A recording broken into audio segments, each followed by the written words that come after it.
I'm Brooke Alvarez. Let's get right to our top story tonight. Congress today reauthorized funding for Facebook, the massive online surveillance program run by the CIA. According to Department of Homeland Security reports, Facebook has replaced almost every other CIA information gathering program since it was launched in 2004.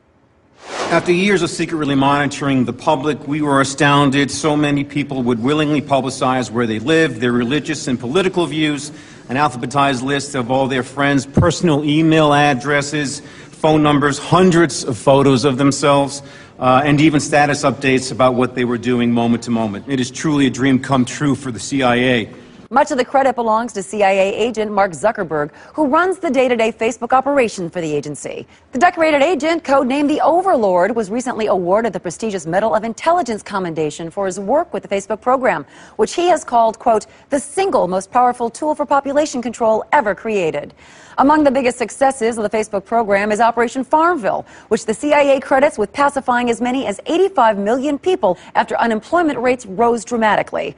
Other features, such as the suggested friends window, have been instrumental in allowing government agents to infiltrate deeper into the friend networks of suspected dissidents. For some expert analysis now on the story, let's check in with the Fact Zone's first responders.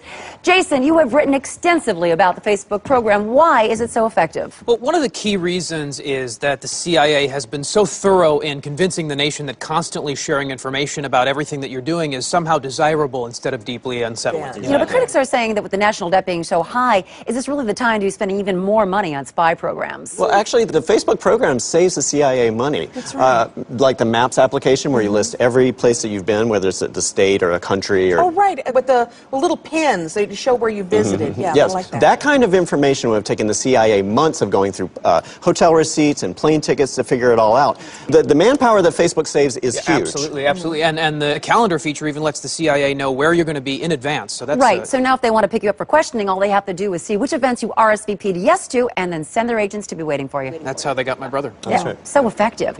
But guys, with all the focus on the Facebook program, is it taking away from some of the other CIA programs like the Twitter initiative? Yeah, the funding for that should be cut entirely. Right, 400 billion tweets and not one useful bit of data was ever transmitted. Oh, that's true. Now, is this trend of social network information gathering dangerous? I mean, just last week, the New York Times revealed that Al-Qaeda has designed Foursquare to identify popular locations for bombing. Actually, Brooke, that's been discredited as any kind of real threat. The people that use that site are people that no one would mind seeing bombed anyway. Yeah, So. really, the only thing the CIA has to be concerned about is people losing interest in Facebook and moving on to a new social network site, like the Chinese site Wanbi. I love Wanbi. Are you guys on Wanbi? Oh my God, it's so much more fun than Facebook. It is great. I love that one. I love that you can earn friend points the more state secrets that you post. You know, I've got a lot of contacts in the State Department. You know, I think I could really rack them up. You should post them up. I should. All right, first responders, thank you so much as always. You know, I'm, of course, a big fan of any social networking site. It allows me to interact with my fans without having to see, hear, or smell them. Well, it's taken months of preparation, but it's finally here. Today,